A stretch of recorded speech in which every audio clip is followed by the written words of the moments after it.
Good morning. I'm Tyler Rollins, the Executive Director of the Foundation for Spirituality in the Arts. Now, I'm delighted that Dr. Lisa Miller could join us for what I know will be a thought-provoking and inspiring conversation. She is a professor in the clinical psychology program at Teachers College at Columbia University and the New York Times bestselling author of The Spiritual Child and most recently, The Awakened Brain. She is the founder and director of the Spirituality Mind Body Institute, the first Ivy League graduate program and research institute in spirituality and psychology. She is an elected fellow of the American Psychological Association and the two-time president of the APA Society for Psychology and Spirituality. She has held over a decade of joint appointments in the Department of Psychiatry at Columbia University Medical School, and her innovative research has been published in more than 100 peer-reviewed articles in leading journals. We are here to discuss The Awakened Brain, which I find to be a fascinating and deeply personal book that details her research into humanity's biological capacity for spirituality, and to flesh out the implications of this for art and creativity and the reception of art. Good morning, Lisa. In The Awakened Brain, you write that our brain has a natural inclination toward a docking station for spiritual awareness, and that spirituality isn't just a belief, but something each of us is born with the capacity to experience.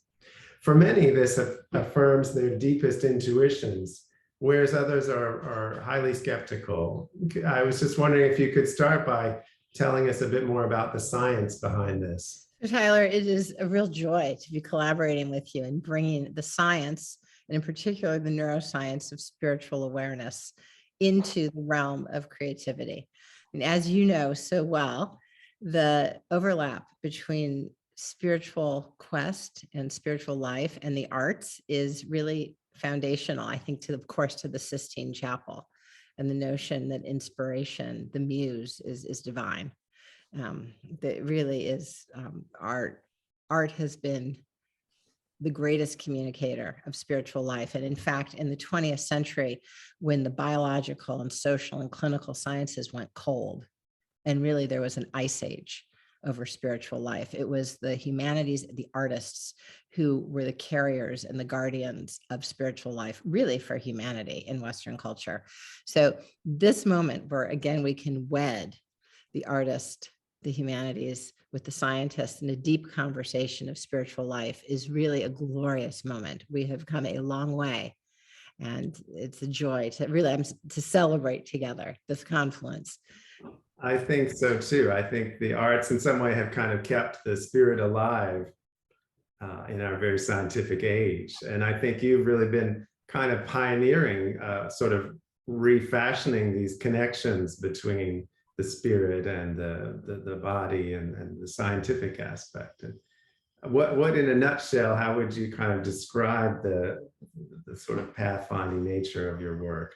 Right. So I'd frame first statement of the problem, which would be a 20th century view held in our sciences, but also to make its way into our culture, where some people say, I'm a very scientific person, I only believe in science, and therefore the spirituality stuff, I don't take it as real.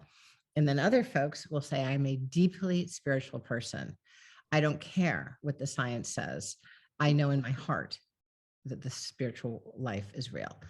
It turns out that actually science and spirituality can go hand in hand. And in particular, it's helpful to think that science is a lens. It's a lens, whether we're talking about a microscope or a telescope or an MRI study or an epidemiology study. The scientist can take the lens and point it at a great host of questions, including the impact of spirituality, the nature of spirituality, the pathway of the formation of spirituality in the human life. Human lived spirituality and its impacts and antecedents is a very powerful area that the lens of science is actually quite good at examining. So nowadays, right, we have hundreds of peer-reviewed scientific articles using multiple lenses, MRI studies, genotyping studies, epidemiology studies that look at the impact of lived spirituality in the human life course. And the findings are really quite breathtaking. There is nothing in the clinical or social sciences as game-changing, really as tidal wave changing in our lives as a strong personal lived spirituality. And so much is this the case that we even have brain scans now. Our lab and fellow labs have identified regions of the brain that are thick and strong and flourish, regions of perception, reflection, and orientation through sustained spiritual life. And of course, this is the lens of the artist, to see more deeply, to see more truly, to see independently into life. Right. I was really struck by your description of looking at MRI scans of people reading spiritual narratives. You spoke of it almost like looking at an inspiring painting. I just wanted to quote where you said, staring at the dispersions of color across the scans, it occurred to me that I was witnessing not only a representation of how we can feel better and safer in the world, I was also watching the mysterious process by which poems, symphonies, and innovations are born.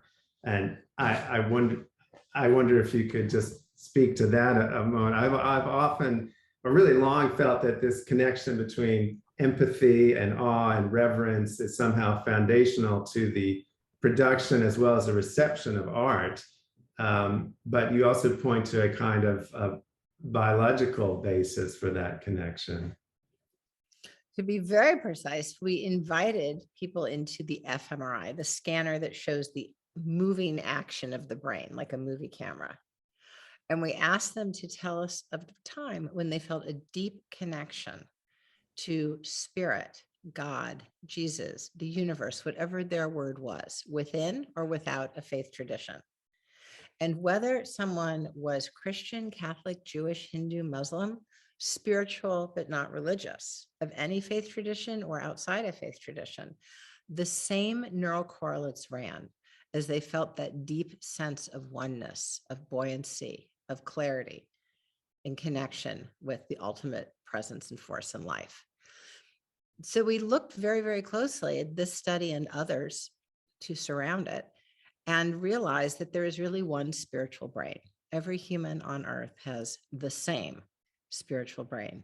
And what are the properties of this process of what I call awakened awareness, awakening to this deeper stance and seat of neuroperception? There's three elements, and these three elements of spiritual perception, I think, will ring for you, the artist, and for our artist community as confluent with the experience of inspiration, or perhaps the muse, and open the possibility that the muse is in fact spirit. So what are they? Well, the first dimension of an awakened brain is that we move from a top-down dorsal to a bottom-up ventral attention network, which is, I have a plan, I have a strategy, I've got to implement, I've got to get it, to wow, a vast array of information. And many people say the new possibility, never even conceived before, pops. That capacity is all of ours to move from the gotta have it, gotta get it, made a plan. Wow, I'd never thought of it that way. And suddenly it dawned on me. And walking in the woods, or deep in my meditation, or in my dream, or in my prayer life, suddenly it was clear. Suddenly the catch and the catcher's match, a receptive form of perception. And in fact, the most powerful, innovative part of our brain is receptive, the dimension of awakening that receives new inspiration. So in addition to this shift in what I call awakened attention, is an awakened connection where we realize, and this is a shift not of the attention network, but in the parietal, the part of our brain that puts in and out hard boundaries, that you sit in your chair in front of your lovely chest, and I sit here in front of this lovely chest, but we are in two places, right? We are indeed in two bio bodysuits, and yet at the same time, we're sharing a deep field of awareness. So we are at once a point here and there, but yet part of one wave. We are separate and distinct, and we are one. The parietal allows us to perceive the unitive nature of life alongside the distinctions in life. The artist is very gifted at knowing that we are in fact very distinct and unique, and there is a great deal of dance around the distinctions in life. And yet at the same time, what allows us to feel a profound experience from the artist is that there's one human heart. There's one field of awareness. So no matter where on earth the artist may be from, and despite any range of magnificent differences in his or her background, culture, or identity, there is a common human heart that knows of what you speak, that feels that which you express. And that is the capacity of the parietal to put in and out hard boundaries, to know that this painting or this sculpture is a distinct unit, and yet it holds something perhaps archetypal or transcendent or unitive. Art is a transporter, and it moves us in and out of what I call awakened connection. I thought it was interesting, your discussion of awakened awareness, where you said instead of seeing ourselves as independent makers of our path, we perceive ourselves as seekers. And I was quite interested in that distinction between makers and seekers. What is the implication for, first of all, for the artist? Because we think of an artist as a maker almost primarily, but then also as a seeker, and as almost having both roles. But how does that really operate, do you think, from your perspective, in terms of the artist sort of making a connection with something outside of him or herself, but also making something physical as well? I very often hear artists say that there's a surprise or discovery at what's there at the end of this intensive, engaged flow process. The terminus was not predetermined always. And that is true in science as well. Science is a profoundly artistic endeavor, that there's some hunch, there's an intuition of where we're going, the sort of data or the question calls out. But in the inquiry and the discovery, there's a complete surprise in the power, the beauty, the realization of what actually emerges. And I think this is true in life as well, whether it's art, science, or moving through challenging moments and glorious moments. We really are not makers of our path. We do not control everything. Strategy and tactics and the very finest skill, whether it's with a paintbrush or a chisel or an MRI machine, does not create the terminus, does not create the outcome. The moving work, whether it's a scientific discovery or a work of art that somehow absolutely opens our heart and sensibilities, that is inspired work. And it's actually a dialogue between well-earned skill and well-planned endeavors, tactics, and a sort of dialogue with spirit in and through the work, with guidance, with the part of our brain that is receptive and in relationship with the spirit through life. And this toggling between what I call our achieving awareness and our awakened awareness allows us to be in a stance of quest.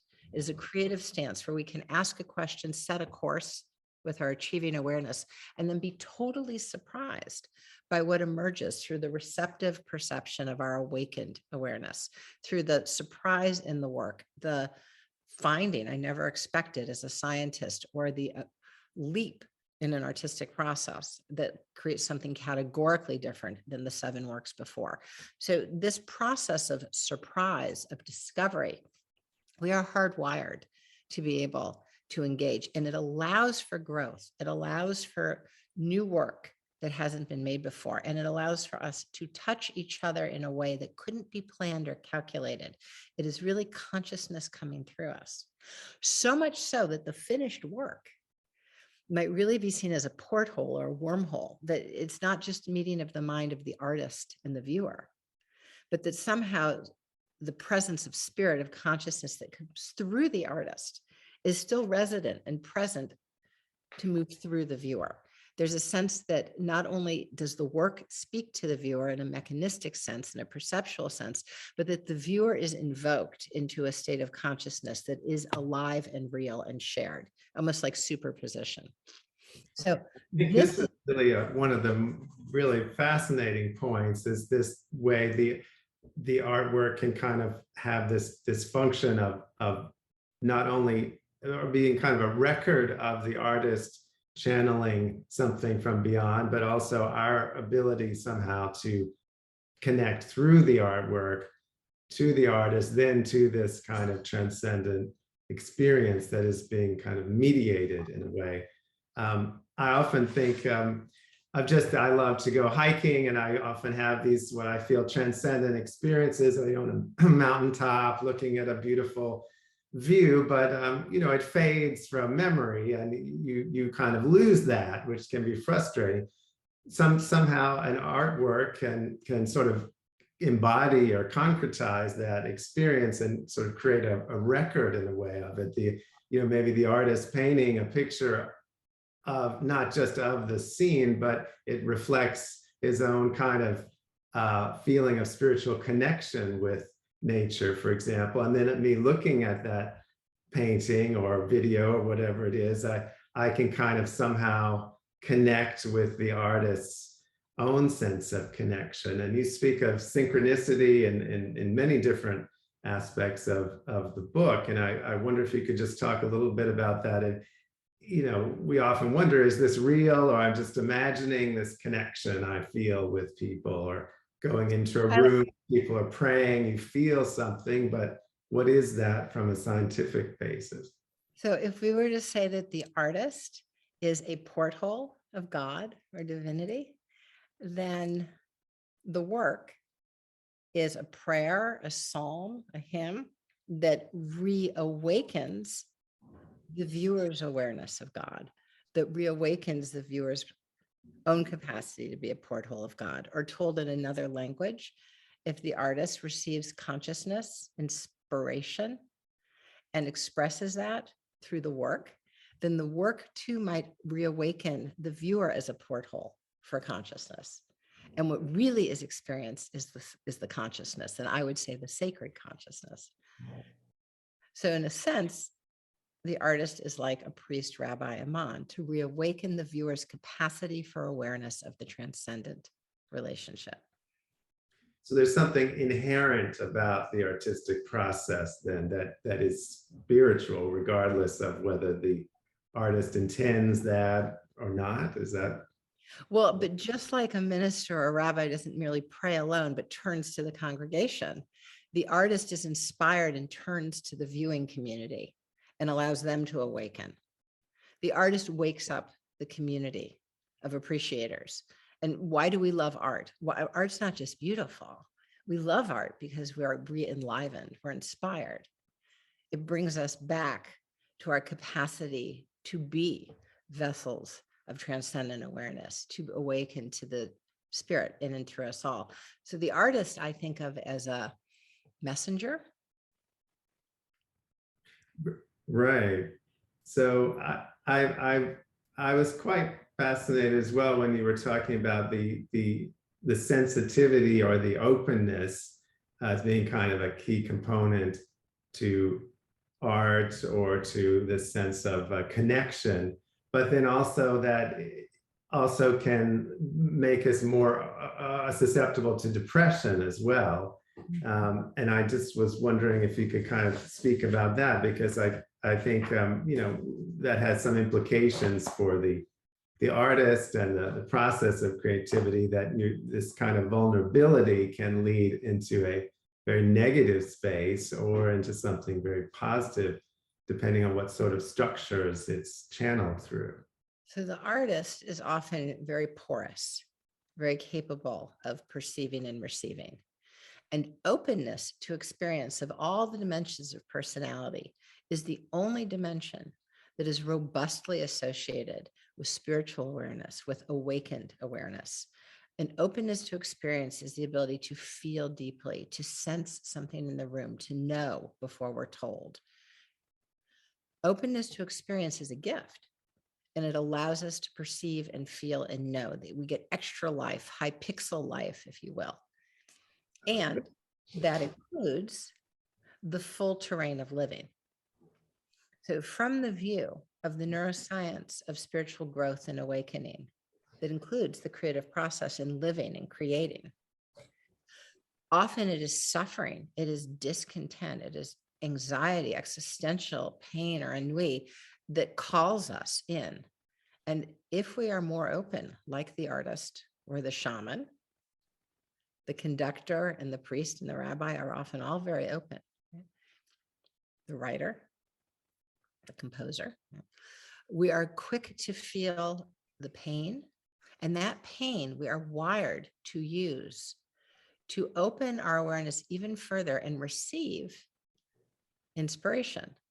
What say you, higher power? What say you, source of life? What say you, God? What say you, muse? What is it that I feel here? And that opening called the beckoning of despair is really the ignition for an awakening, an expansion of awareness that prepares us for our next station, creatively in living, perhaps the responsibility that we're to inherit. But this trajectory, this teleology, if you will, is foretold. It is ignited oftentimes through suffering, through the artist and we and struggle and distressed, through the pain in living, through our current struggle with COVID. What is this despair? It is a call that life as we lived it no longer suits, that we are pushing up against. The box that was so comfortable and big and roomy is now much too small and ill-suited to us. And we're struggling. We feel dissatisfied and ill at ease and off course. And this is the beckoning. This is the call, the knock at the door to open, explore, and use our creative process, our divine creative process, to say, what is life showing me now? What God do you ask of me now? What is being brought forward? This moment we share is a creative process for society in our own lives and in collective to come up with a new answer. And that process, again, is an awakening. It is an awakening to a deeper connection with one another, a deeper unitive awareness, an invocation of transcendence that we share. And it's also an awakening to move from, as you put so clearly, Tyler, that we are not makers of our path. It is not, I want it, I got it, and I want it and got it for my child as well. But rather, we are discoverers. Life is actually a huge quest. And if we can catch the inspiration, like the touch on the Sistine Chapel, we realize that we're actually guided in a dialogue through life. And it's full of magnificent hairpin turns and exciting surprises where you meet extraordinary people you didn't know you were going to get to meet, like you, Tyler, and you part of wonderful collaboratives and projects that weren't even foretold, right? And now here we are, co-creating something wonderful. Couldn't have told it to you a year ago, looking over my shoulder. It is high pixel information brought forward into the future. So inspiration is not retrospective. Inspiration is the seed of growth. It starts with frustration. It starts with a sense that the old way isn't good enough. Often is misunderstood as I'm not good enough, but it's really the seed of being needs to grow. The old way of being is outdated. And we are being called to emerge and awaken in a creative process to make our lives creative and our work creative so that we can move into the next station of what life asks and makes possible. So what you're doing is a statement for society, really, Tyler.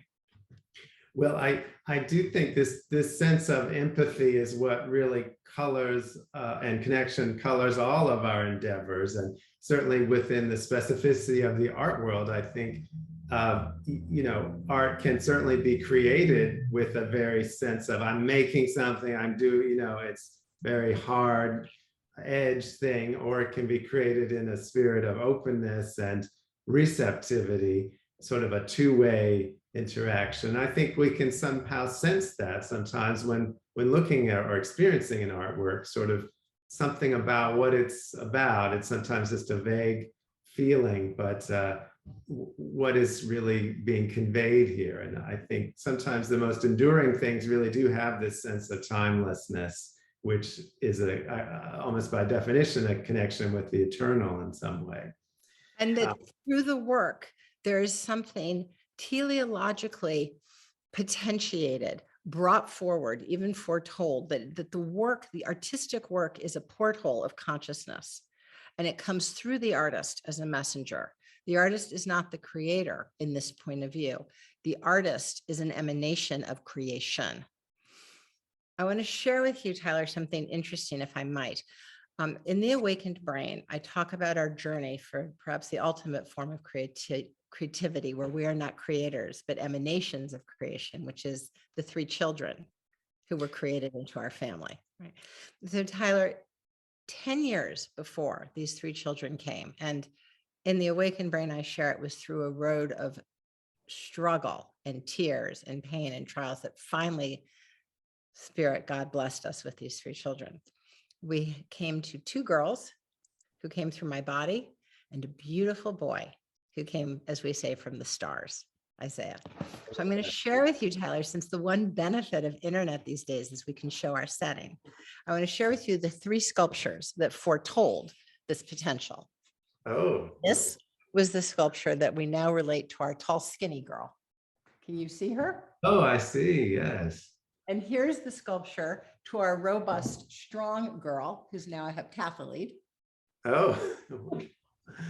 And remember, though, there was the boy from the stars, our beautiful Isaiah, who is a blessing through time and space.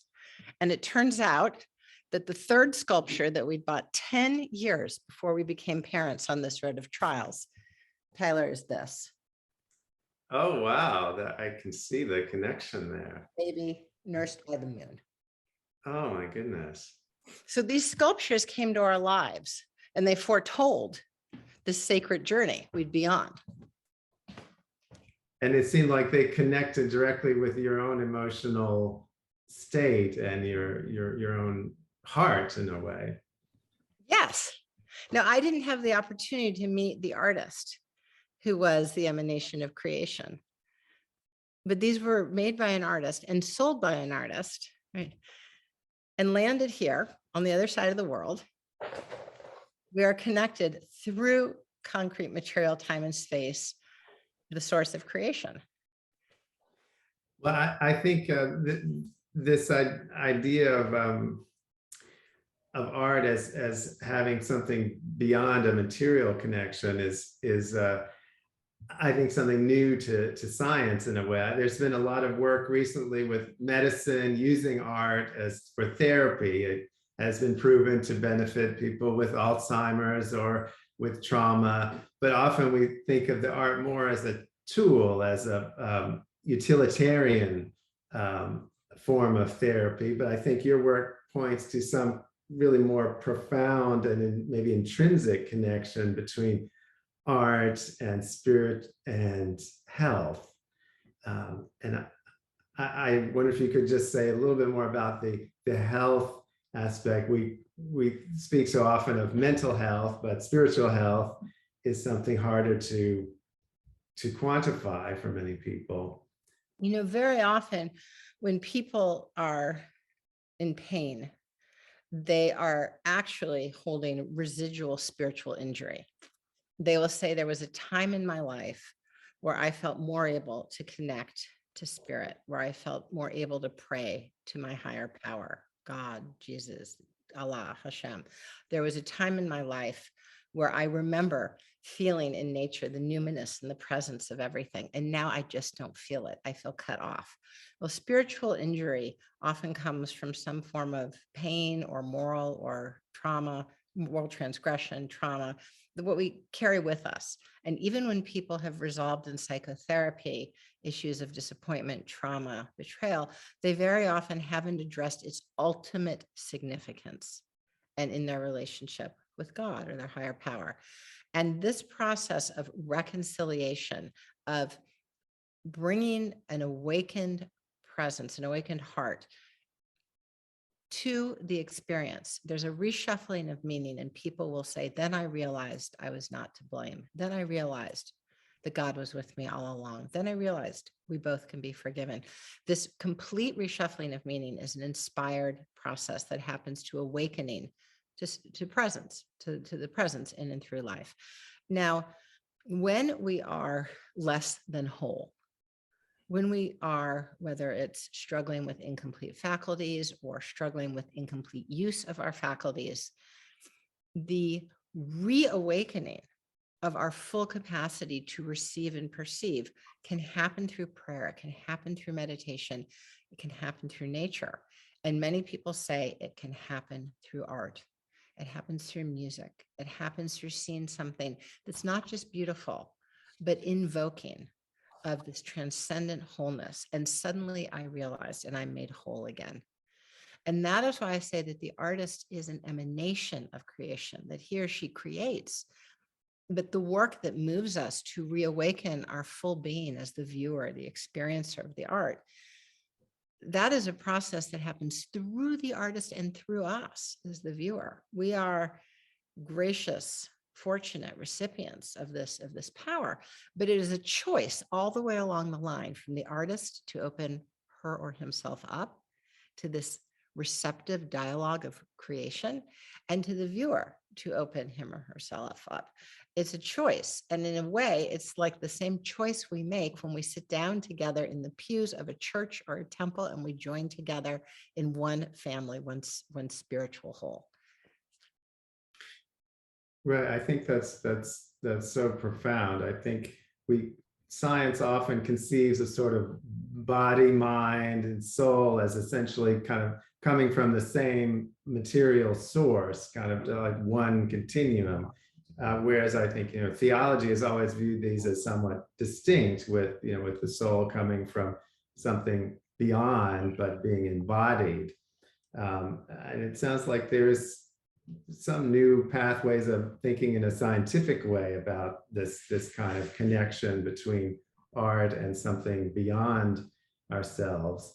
I think of, we think of, speaking of art as a tool, we use things like a crutch or a synthetic limb or a new hip as a tool that's helping our body function back into its normal sense. Whereas something like art, I feel perhaps it almost sounds like you're saying, can kind of fill in, help with the soul, or a way of our spirit healing itself using this artwork as a kind of, I don't want to say a crutch, but as almost like a new joint or something to help these frozen spiritual connections kind of get moving again. Lovely, Tyler, that's beautifully put. May I share a note of science that perhaps mirrors some of what you're saying? Please.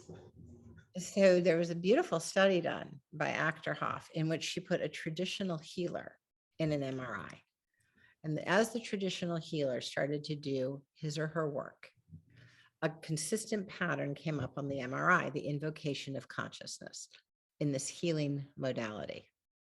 What's remarkable is that the patient, whether down the hall or in some cases at a building across the street, within moments, the patient in their own MRI showed the identical pattern. So the invocation of consciousness by the traditional healer was non-local. It was in two places at one time, as manifest through the materialization of the mirror neurons. Right? The same MRI pattern, two different places, one consciousness field, two places, superposition. But really, it's not just that one thing was in two places, it's that something so sacred and healing and transformative emanates from source and is expressed in two places. But that expression was welcomed, was invoked, was hosted, if you will, by the healer. In many respects, the artist is like the healer. And the receptivity of the viewer or of the person at the other end seems to be a real key as well. Being open, I guess, to being able to receive these connections. Or is it purely involuntary? Or do you There's a choice. There's, in the case of art, the choice to engage, the will to open, the openness to experience that's almost second nature. Well, that is first nature to so many people in the arts, given that people in the arts are so very open to experience by birth, is oftentimes a little bit harder earned. by others. And the artist's gift to the larger society is to help others to open so that they may receive the inspiration. And through that, the consciousness pours forth. Oh, that's so fascinating. Tyler, one of the things we've talked about is that there is a sort of latent, it's so present and so powerful. It's so in the air and water, we might not even know it's there. But there's this latent sort of nihilistic, radical material constructivist philosophy, view of the nature of life.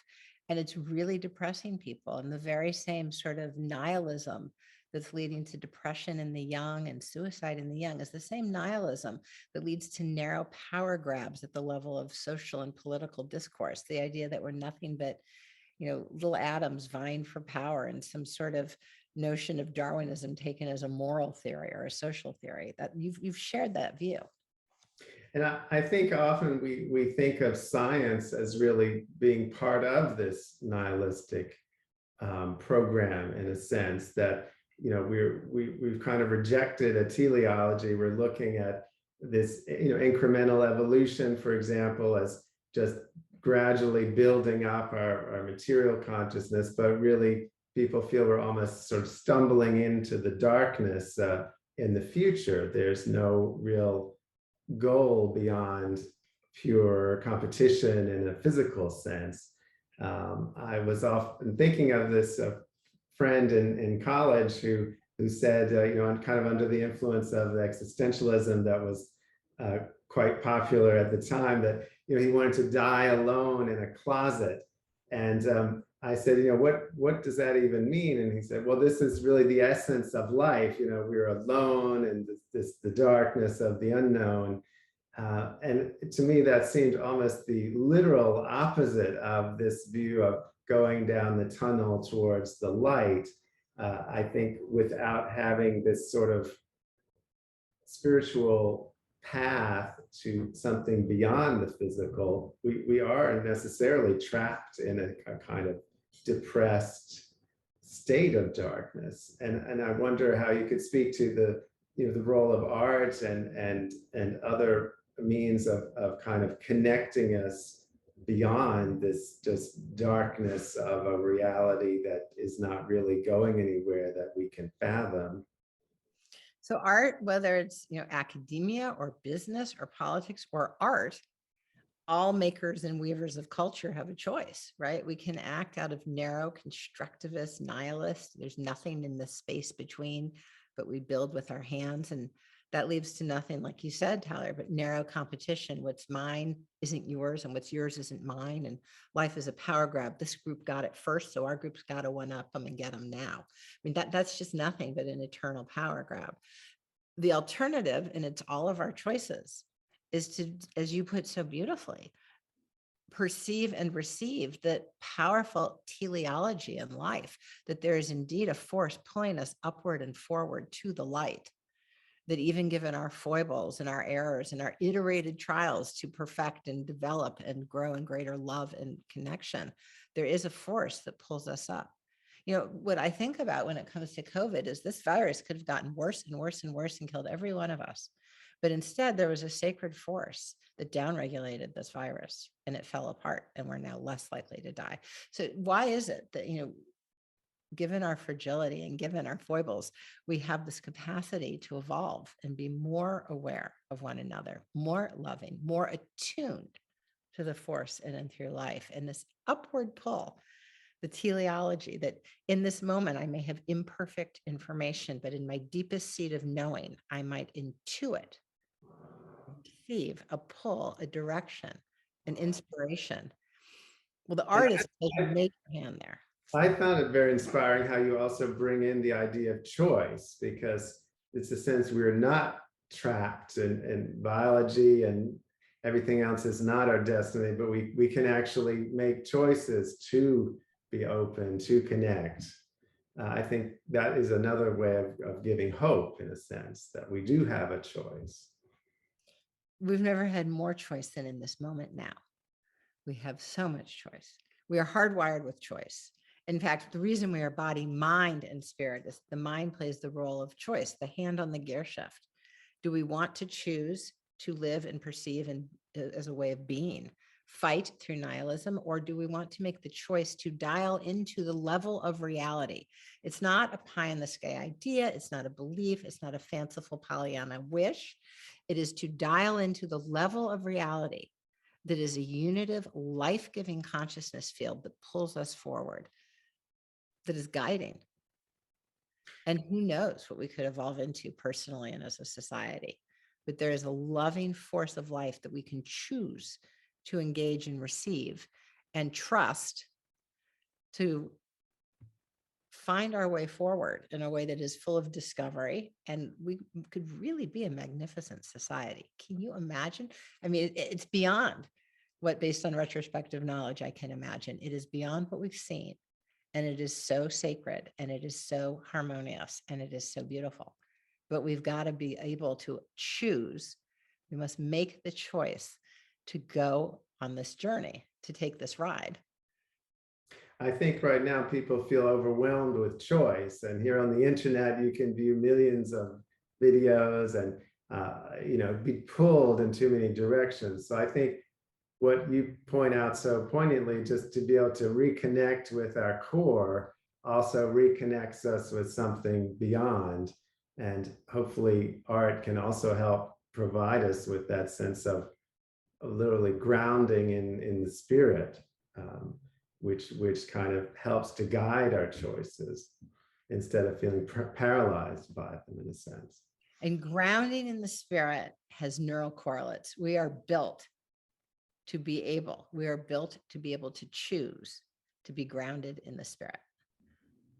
Well, I find all this just so mind expanding, just thinking about these issues. I feel like we could really talk for hours about this. And it would be wonderful to really have some actual artworks or artists to discuss with. So I hope we'll be able to continue this conversation maybe in opening it out, because I think it's something that is really such an important component of art itself, not just of making art, but of receiving art or interacting with art, which is I don't know, it helps explain a lot, but also open a lot of potentials, I think, for the ability to not only value art, but to kind of incorporate it in a healthy way into our spiritual lives.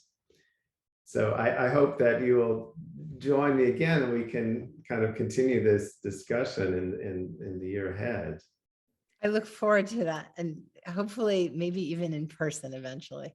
Yes, let's make sure to do that, because that our brains will be even closer together. There is both non-locality and locality. Both are true. Yeah. Yes, the locality, I feel, is a even stronger feeling there. I look forward to locality. Yes, well, me too. Well, thank you so much for your time today. I really appreciate it, and I think we'll really have something to think about as we continue thinking about art, but just about how we can access the divine and also connect with other people through this amazing ability we have to produce and to even appreciate art. And Tyler, thank you for your ongoing passionate stewardship in opening this field for the whole community. Well, I do feel it's an important mission, and that we just need more of these kind of conversations. And I think people just hearing someone like you talk, particularly involving the science, I just think it helps us to make connections between our so often very siloed culture, where we have people speaking in different languages almost, without a common way of talking about the spirit. The way you're opening this field is literally invoking and welcoming a field of consciousness. I hope so. Well, we're all in this together, I think. Well, I look forward to continuing and to talking with you again soon. Thank you again, Lisa.